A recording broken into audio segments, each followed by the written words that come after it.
The Vatican, the highest governing body of the Catholic Church, consisting of the Pope and the Roman Curia, has more power and influence than we realize. This ancient organization, founded back in the 1st century, definitely has something to hide. So here are the secrets the Vatican is hiding from you.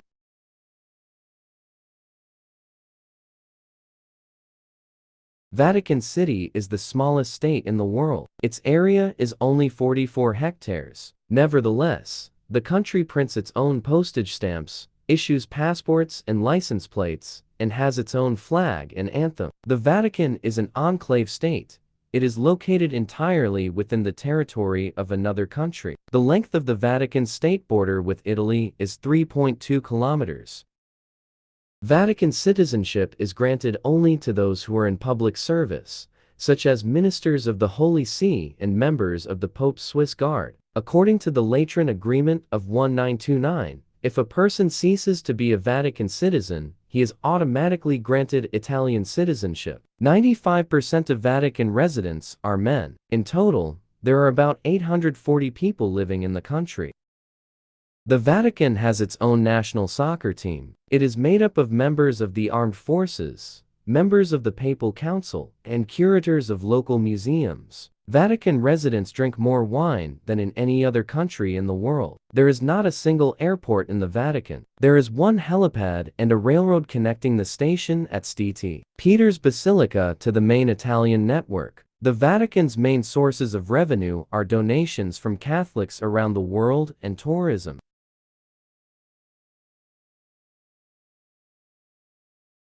In March 2018, the Pontifical University Regina Apostolorum opened special courses for exorcists. This was necessary because the demand for exorcism of demons is growing every day. The official information about the start of exorcist training appeared on the pages of the Vatican's main publication. The first introductory course of lectures, it lasted only 6 days, began in April. It was conducted by the Sicilian exorcist Benigno Palilla, who regularly conducts similar courses in Palermo, with special authorization from the Pope himself. The Sicilian believes that every year Italy needs more and more exorcists. In the Vatican alone, 500,000 exorcism ceremonies take place per year. The official recognition of exorcism by the Vatican took place back in 2014. Church authorities not only recognized the existence of the International Association of Exorcism, but also took its leadership under its wing. In total, the organization consists of about 400 professional exorcists. And recently, Catholic Cardinal Ernest Simoni admitted to conducting exorcism sessions by cell phone. The 89-year-old Catholic clergyman from Albania explained that when necessary, he reads into the phone the same prayers for the exorcism of the devil in Latin, which are usually used in such rites.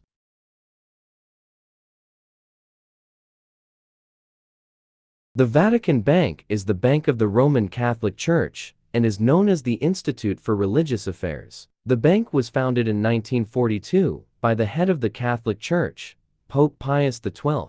According to the charter, this bank was created to charge fees and manage resources owned by religious agencies. The bank allows corporations created for religious purposes to invest funds confidentially and tax-free. Data on the bank's activities and financial situation are hardly disclosed. It is one of the banks making major investments in banking and commerce in Italy and around the world. The Vatican Bank reports directly to the Assembly of Cardinals and the Pope.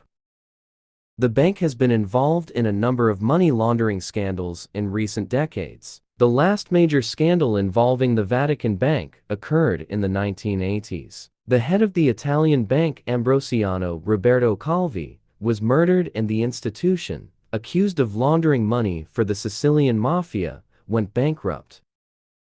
The main stake in Ambrosiano was held by the Vatican Bank. During the reign of Pope John Paul II, major reforms were made, which in principle did not change anything.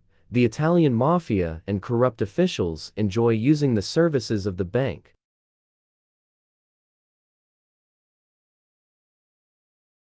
Some historians are sure that the throne of St. Peter in the Vatican was occupied not only by men. The only exception to this rule was a certain woman who, allegedly, in the middle of the 9th century, hiding her gender, performed the duties of the Roman Pope for 2 years, 5 months and 4 days. She ascended to the Holy Throne as John VIII, but is better known as Papist Joanna.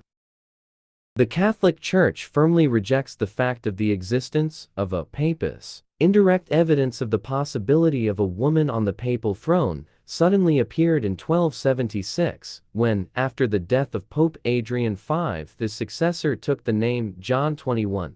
Meanwhile, if we follow the official Vatican chronology, his ordinal number should have been 20, and this, beyond doubt, is a fact. Attempts to explain it by the scribe's mistake look, to put it mildly, not very convincing. Another proof of some scandal related to the gender of popes is the strange tradition of seating a newly elected pontiff in a special marble chair with a hole in the seat for the purpose of examining him for his male gender. This custom was abolished by Pope Leo V in the 16th century.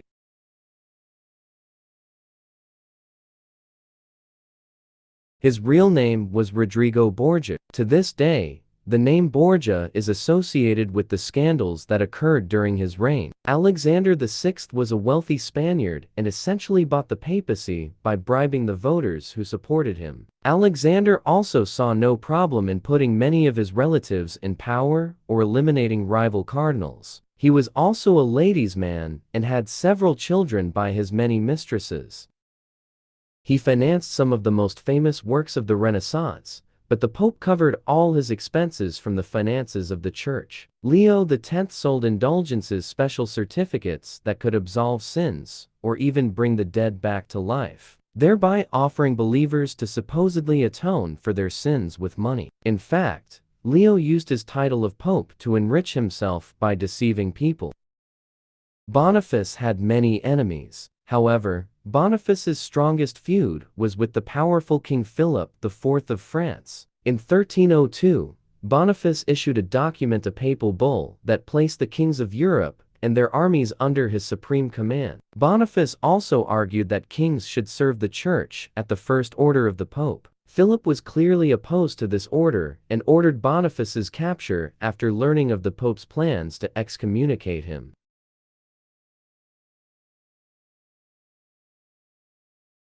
The Secret Archives is a collection of archival documents in the Vatican from the Middle Ages to the present day. The length of the shelves with documents is 85 kilometers, 40 of which, according to unverified data, are the largest and most accurate collection of occult literature in the world. Only a limited number of people can get there. Some scientists with a letter of recommendation can get into the Holy of Holies, but the entrance is strictly regulated and allows only 2 people a year.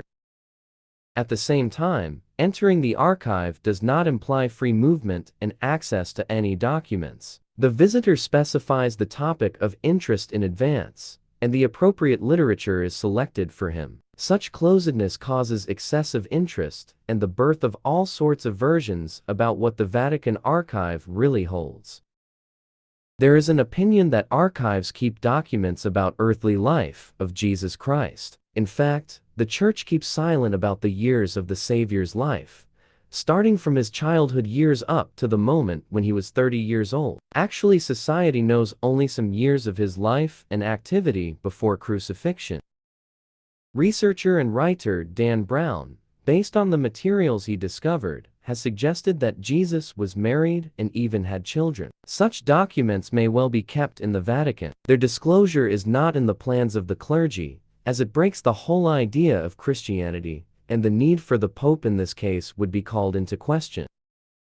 There are also allegations that the Vatican has been collecting artifacts, UFO debris, and technical documentation for the invention of alien weapons. There is ample evidence of this.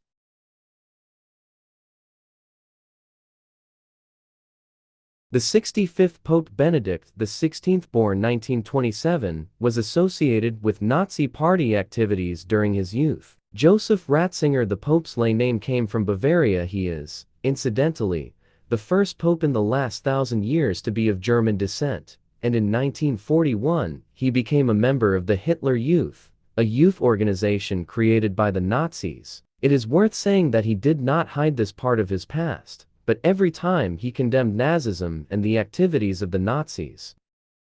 At the same time, Benedict XVI denied in every possible way the fact that he joined the Hitler Youth in 1941 voluntarily. His brother, George, also a priest, who was also enrolled in the Hitler Youth together with the future pope, gave a more detailed answer to the press. According to him, they had no other choice, and if they refused to join the organization, the family would have been in big trouble.